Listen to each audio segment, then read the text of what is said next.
Alors, aujourd'hui, nous voulons vous parler de l'amour de Dieu en Jésus-Christ, l'amour dont le monde n'a pas réellement connu en sa totalité et d'autres ne l'ont pas accepté. Mais elle est vraie, cet amour-là, et elle est infinie. L'amour de Dieu. La Bible nous dit dans le livre de Jean chapitre 3, les versets 16. Car Dieu a tant aimé le monde qu'il a donné son Fils unique, afin que quiconque croit en lui ne périsse point, mais qu'il ait la vie éternelle. Waouh! Quelle déclaration! Ce n'est pas juste une déclaration, c'est pas juste quelque chose qui a été écrit, mais c'est un fait. C'est quelque chose que Dieu a fait pour le monde entier. La Bible déclare que Dieu a tant aimé le monde. Vous qui m'écoutez, vous ne pouvez pas savoir à quel point Dieu aime ce monde et Dieu veut que ce monde soit sauvé. Quand on parle du monde, on parle de tous ceux qui y habitent. On parle des êtres humains qui sont sur la terre. Le plan de Dieu pour vous, c'est votre salut. Il vous a aimé, il m'a aimé et il a donné son Fils unique, afin que quiconque croit en lui ne périsse point, mais qu'il ait la vie éternelle. Je vais prendre un temps ici pour souligner quelque chose qui a été un sujet d'insulte pour d'autres, et d'autres aussi ont été offensés à chaque fois qu'ils entendent dire de la bouche d'un prédicateur le Fils de Dieu. Donc d'autres se disent Dieu n'a pas de fils, et il y a beaucoup de discussions concernant ces faits. Mais j'aimerais vous dire ceci: Jésus-Christ est le Fils de Dieu. C'est ce que la parole de Dieu déclare. Il est réellement le Fils de Dieu. Jésus-Christ est la parole de Dieu. La parole de Dieu qui a pris chair et qui s'est manifestée en l'humanité pour le salut de quiconque croit. C'est la parole de Dieu qui a pris chair. Donc on dit Fils parce que cette parole qui est venue de Dieu, qui fait partie de Dieu même, a pris chair, s'est humilié. Donc du fait qu'il s'est humilié, qu'il a pris la forme humaine, donc nous disons Fils de Dieu parce qu'il est sorti de Dieu. Dieu et sa parole font un. Comme vous qui m'écoutez, si vous êtes juste, si vous êtes droit, vous et votre parole deviennent un. Donc Dieu et sa parole deviennent un. Donc dans d'autres livres saints même, d'autres livres saints déclarent que Jésus-Christ est le souffle de Dieu. Jésus-Christ est sorti de Dieu, et cette parole-là, qui est la parole de Dieu, a pris la forme humaine et est venue dans le monde entier. Personne ne pouvait être aussi saint pour purifier le monde entier, pour sanctifier le monde entier, car tout le monde a péché. Tout le monde a péché. Donc, seul Dieu pouvait faire cet acte-là. C'est pourquoi Dieu a jugé nécessaire de venir lui-même en prenant la forme d'un homme.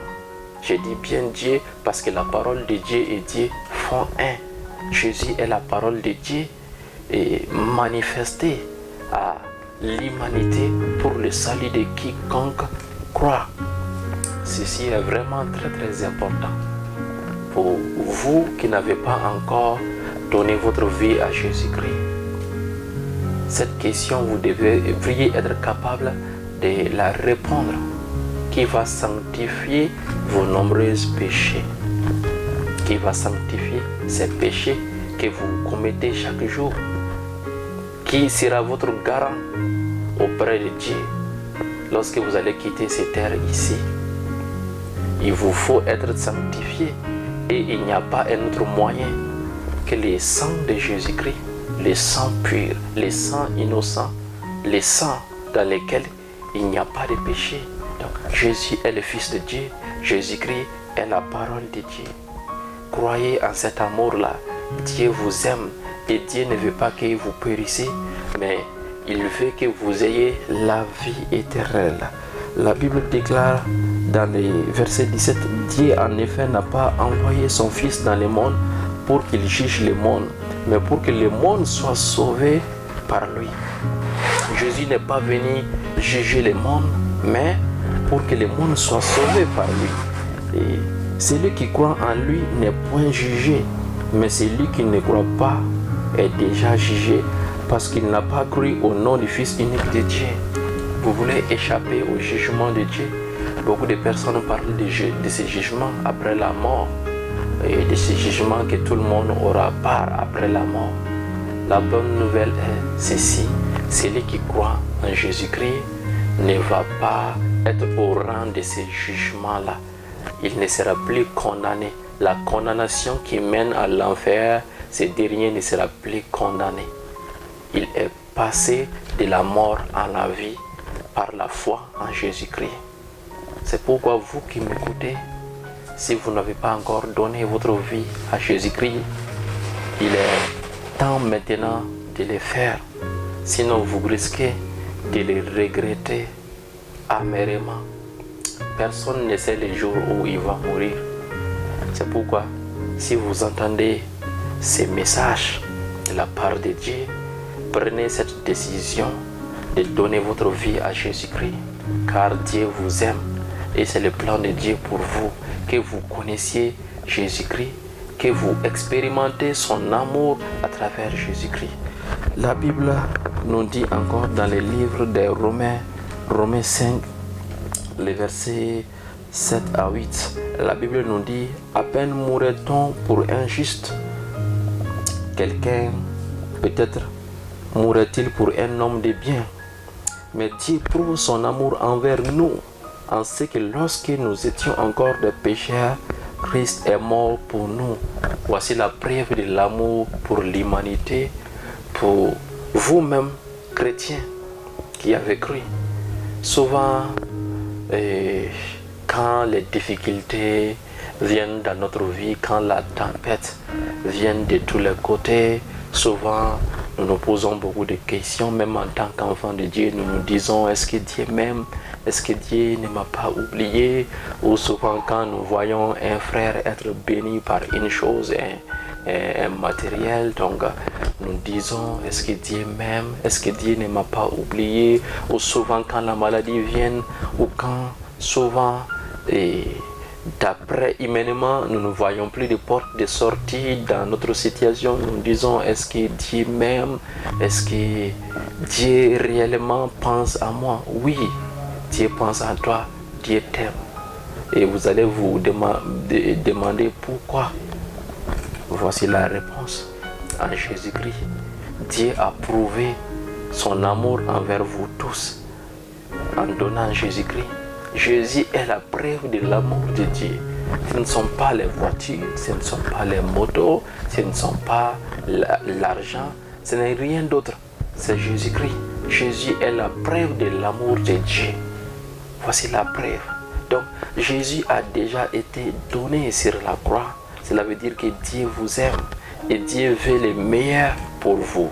Acceptez Jésus-Christ et acceptez la vie. La Bible dit qu'il est la vie éternelle. Cette vie ne se résume pas seulement à la vie qu'on aura à vivre après la vie terrestre.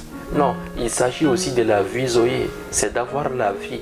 En acceptant Jésus-Christ, nous recevons la vie zoé, la vie de Dieu, la nature de Dieu, son caractère. Donc, Christ, sur la croix, a pris nos maladies. Nous avons accès à ça maintenant. Sur la croix, il a pris nos malédictions, il a pris nos péchés, il nous a donné la domination sur Satan et sur tous les démons.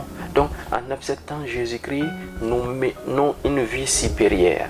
En acceptant cette vie-là, en Jésus-Christ, nous devons mener cette vie supérieure-là, cette vie en dessus de toute autre vie. Donc, acceptez cette vie, la vie Zoé. Donc, déclarez que vous avez la vie de Dieu, vous qui avez cru enfant de Dieu. Déclarez cela. Déclarez votre santé. Déclarez votre domination. Déclarez votre élévation. En fait, c'est ce que Dieu a fait pour vous, en vous donnant aussi Jésus-Christ. Ce n'est pas seulement la vie éternelle, mais c'est sa vie, même sa nature, la vie Zoé. Vous avez cela maintenant en vous.